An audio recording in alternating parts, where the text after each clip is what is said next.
Yo no soy muy fanático del tema este de las fechas, pero esta vez sí quiero compartir con ustedes unas palabras, una reflexión sobre el Día del Maestro, que es mañana. Y de paso también hablar un poquito de la vida de Sarmiento. Una figura bastante polémica en la historia argentina. Una figura que desata distintos sentimientos, desata admiración, pero también desata fuertes críticas. Y es verdad que hay aspectos cuestionables en su obra, pensamientos cuestionables, que incluso hasta van de la mano con el racismo, con la discriminación, especialmente si miramos estas palabras desde el punto de vista de la actualidad.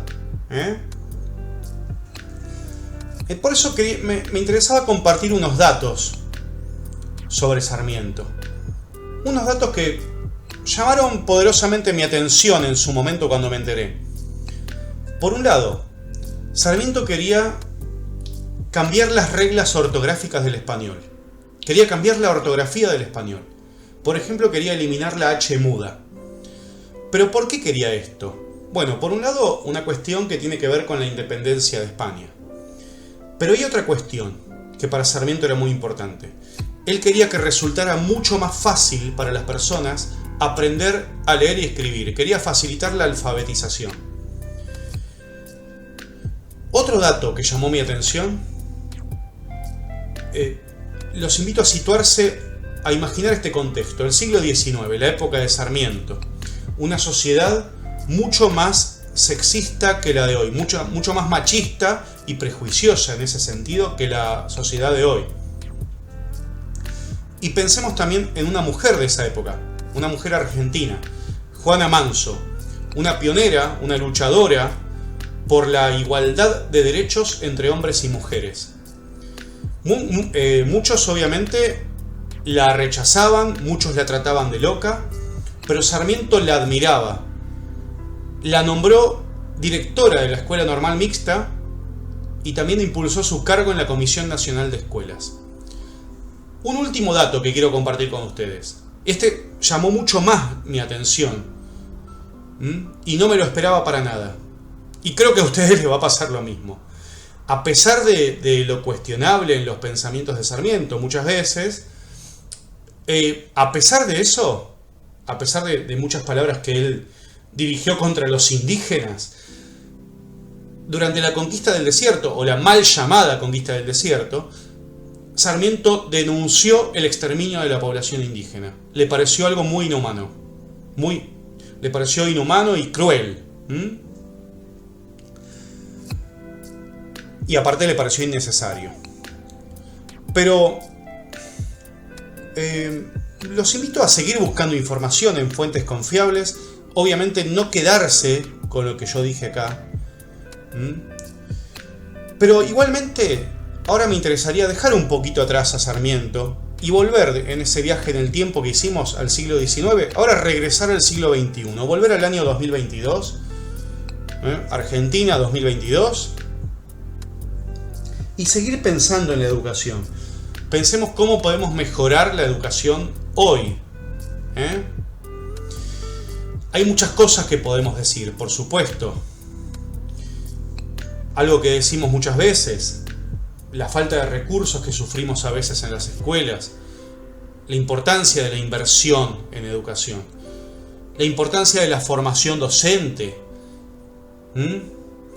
una formación docente actualizada, científicamente actualizada. En investigación educativa hay mucho que tendríamos que conocer. En investigación científica seria. Y dejando de lado, mejor dicho, un poquitito las modas que a veces aparecen, esas modas pseudopedagógicas que a veces aparecen. Hay mucho para repensar ahí, si hablamos de formación docente. Muchísimo. Y es importante. Pero aparte de eso, también podemos hablar del vínculo, de la cooperación necesaria entre familia y escuela. El trabajo en equipo que necesitamos entre la familia y la escuela. Y es verdad que a veces podemos tener nuestras diferencias y es esperable que así sea. Pero busquemos una manera civilizada de resolver esas diferencias mediante el diálogo. En el contexto adecuado, en el lugar adecuado. Y habitualmente ese lugar es la escuela.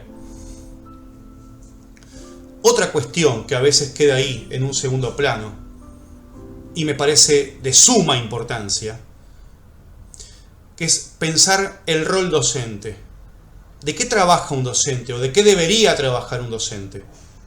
Hablamos de educación, hablamos de enseñanza, obviamente.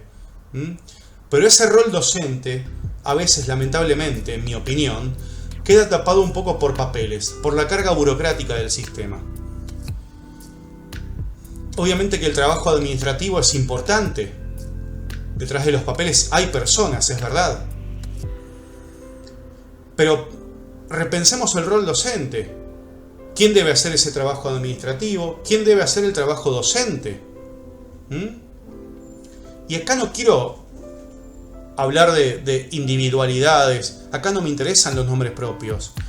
Es un sistema que tenemos que corregir entre todos. ¿Y de qué trabaja un docente? Bueno, pienso, obviamente, aparte de dar clases, de ayudar a los estudiantes a aprender, aparte de eso, está la planificación de las clases, preparar las clases adecuadamente. Y lo que hablábamos antes, el diálogo con las familias, las reuniones con los familiares, la corrección, tener la corrección al día, poder corregir adecuadamente y no como un trámite, sino pensando en una buena retroalimentación entre estudiante y docente. Y seguir estudiando, obviamente. Esto va de la mano con lo que hablábamos antes. Pero bueno, los invito a seguir reflexionando sobre esto. Hay mucho para hablar. Y los invito a pensar cómo podría mejorar el sistema educativo, cómo podríamos mejorar la educación. Y obviamente, en consecuencia, cómo podría mejorar entonces nuestra sociedad.